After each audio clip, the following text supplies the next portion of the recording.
Bonjour tout le monde. Bonjour. Je veux vraiment témoigner la grâce de Dieu, ce que Dieu a fait dans ma vie. Vous savez, mes frères et sœurs, quand on entend quelque chose, quand on le voit au quotidien, mais quand on le vit dans sa propre chair, ça change un peu ta façon de voir les choses. Mais si je dis ça, c'est pour dire seulement que le Dieu que nous prions, le Dieu de l'impact, le Dieu des sanctuaires, c'est un Dieu vivant. Parce que moi, j'ai expérimenté, je suis passé, comme on dit, dans les couloirs de la mort. Je vis, je suis passé dans les couloirs de la mort. Je crois que c'était le 29 novembre, dans la nuit, c'est-à-dire vers 1h ou 2h, parce que je n'avais pas la notion du temps à ce moment-là. Je dormais, j'étais en bonne santé, je n'ai pas de problème de santé. Mais pendant la nuit, quand je dormais, avant même que je dorme, j'avais une discussion avec ma sœur Gracie parce qu'on devait faire un travail de l'église.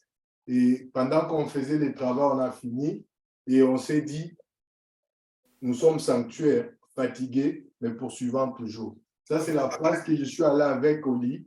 Et quand je dormais vers 1h, 2h, comme je dis, je n'avais pas vraiment la notion du temps. Et j'ai senti une douleur thoracique, un coup de poignard. Et au même moment, la douleur là allait vers mon bras gauche et je ne pouvais même plus respirer. Donc, c'est quand certaines personnes, peut-être, j'ai subi comme on dit, c'était des signes imminents d'un arrêt cardiaque que je faisais au même moment.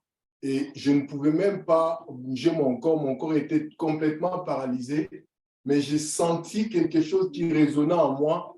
Et dans mon subconscient, j'ai commencé à parler, j'ai commencé à déclarer notre identité des sanctuaires. Je disais, je suis sanctuaire de Joseph, fatigué, poursuivant toujours au nom de Jésus. Je suis sanctuaire de Joseph. Et puis ça venait vraiment en boucle. Au même moment, il y a une force qui m'a pris, une énergie intérieure qui m'a poussé. Et avec la main que je ne pouvais même pas bouger, je ne sais pas comment, j'ai soulevé cette main et ma tendre femme Lolita qui était à mes côtés, et je l'ai touchée comme ça pour dire, prie pour moi. Et puis, elle s'est réveillée au même moment qu'elle priait pour moi. Elle a commencé à prier. Pas même 30 secondes, je lui ai dit, j'ai besoin d'eau. Et elle m'a donné de l'eau. Je lui ai dit, je ne peux plus. Et donc, je ne pouvais plus. J'ai commencé à vomir. Et vous savez, le plus souvent, quand quelqu'un vomit, il fait des vomissements en rejet. Mais moi, je faisais des vomissements à l'écoulement parce que je ne pouvais même pas respirer. Directement, je devenais un peu inconscient et j'ai eu complètement un relâchement de tous les sphincters. Quand je dis relâchement sphincter, je ne pouvais plus contrôler même mes selles. Et à cet instant, ma tendre femme a vraiment eu des réflexes d'appeler pasteur à la clé et immédiatement, elle a pris le téléphone. Il n'a même pas payé 911 comme on fait ici. Il a appelé directement pasteur. Le pasteur a commencé à prier. Dans la prière, quand le pasteur priait, je ne pouvais, comme j'étais dans mon subconscience, mais en moi, il y avait toujours cette parole qui résonnait vraiment en boucle. Je suis sanctuaire, fatigué, poursuivant toujours au nom de Jésus. Et j'ai entendu la voix du pasteur en train de prier, mais je ne comprenais pas ce qu'il voulait dire. À cet instant même, j'ai senti comme si au niveau de mon cœur, il y avait vraiment, comme j'ai dit, il y avait une douleur, un coup de poignard. J'ai senti comme si on m'a enlevé un couteau dans mon cœur qui m'est comprimé. Donc, après sa prière, c'est vraiment ce couteau qui est enlevé en moi, mais je ne pouvais plus respirer comme je n'avais pas le contrôle de tous mes sphincters. Je n'avais pas le contrôle même des choses passées comme ça. Et j'étais complètement inconscient. Il y a eu, après ça, et le pasteur a dit à Lolita, il y a certaines histoires que je vous relate, ce n'est pas des choses que j'ai entendues, mais on m'a dit ce qui s'est passé après. Le pasteur a dit à Lolita, à ma femme, il va mobiliser les gens partout au monde pour prier pour moi à cet instant-là. Et on a appelé l'ambulance. L'ambulance est venue me prendre à la maison et il me posait des questions, mais je ne comprenais rien parce que je ne savais ni le temps ni l'espace où on était. On m'a amené à l'hôpital avec beaucoup de machines. Vous savez, quand vous mettez des machines, l'électrocardiogramme, il y avait 12 litres, il y avait des ambulances, des femmes qui étaient venues à la maison Ils m'ont ramené à l'hôpital. J'étais totalement inconscient, mais même dans mon inconscience, j'ai continué à déclarer la puissance de notre identité. Amen. Et je continue à dire, je suis sanctué, fatigué, poursuivant toujours.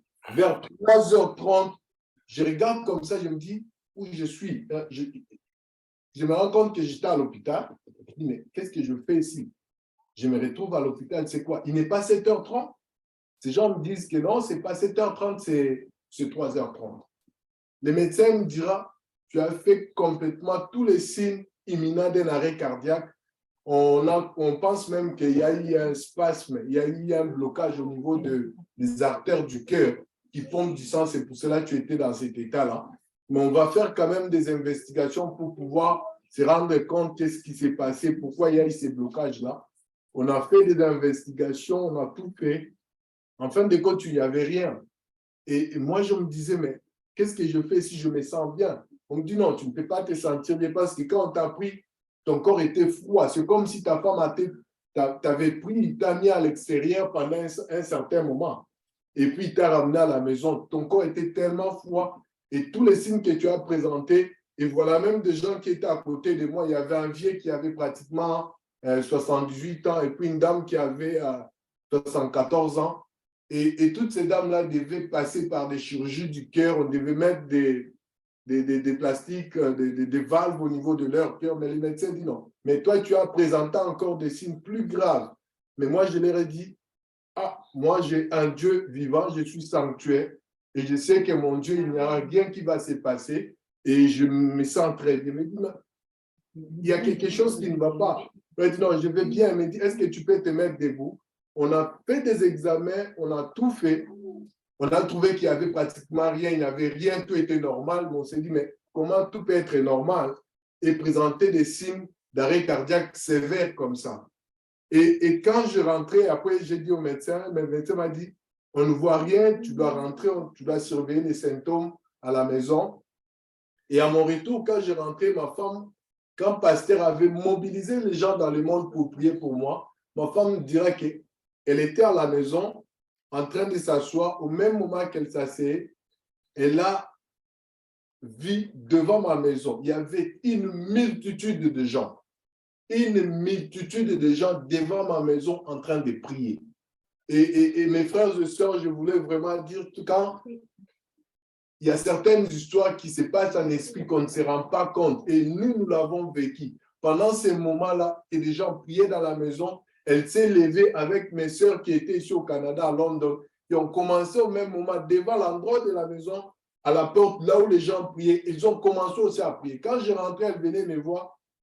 Quand elle pensait même que j'allais revenir paralysé, j'allais revenir avec des invalidités, je suis revenu, je marchais, je lui ai dit non, je vais bien. Et on a fait encore des contrôles.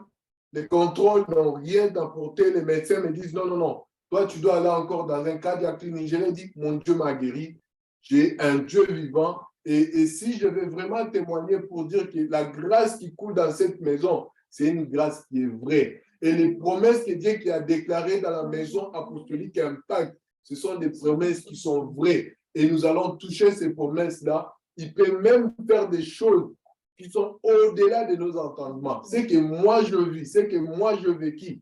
La médecine, quand tu as ça, tu as une chirurgie cardiaque. Mais je suis là, je vous parle, mes frères et sœurs, il va encore témoigner témoigner encore la bonté de Dieu, témoigner encore le soutien de mon pasteur. Je me dis, on a eu ces réflexes-là de ne pas appeler l'ambulance. On dit, on a pris d'abord, on paye les pasteurs. Et même le médecin m'a dit, il m'a dit, si tu as appelé d'abord, tu as prié avant d'appeler l'ambulance. J'ai dit, je suis chrétien, j'ai une identité à défendre. Et qu'est-ce que vous avez trouvé? Si on avait directement appelé l'ambulance, ça pouvait être peut-être la mort pour moi. Parce que j'ai compris vraiment que c'était une grande attaque du diable. Mais Dieu nous a encore montré qu'il est un Dieu fidèle qui nous protège et qui veille sur nous. La grâce continue à couler dans cette maison, continue vraiment à nous impacter. Et merci pour tous les saints qui se sont mis ces jours-là, le 29 novembre, partout où vous étiez, au monde, dans les trains, en cours de route, en train d'élever votre nom. Sachez que Dieu l'a écouté. Je voulais vraiment vous dire merci. Merci à mon leader. Gloire à Jésus. Ça me fait encore renforcer mon engagement, renforcer encore mon engagement et savoir que nous avons un mandat à amener à l'achèvement. Que Dieu vous bénisse. Merci pour toute la communauté, pour vos prières. Amen, amen. Acclamons le Seigneur.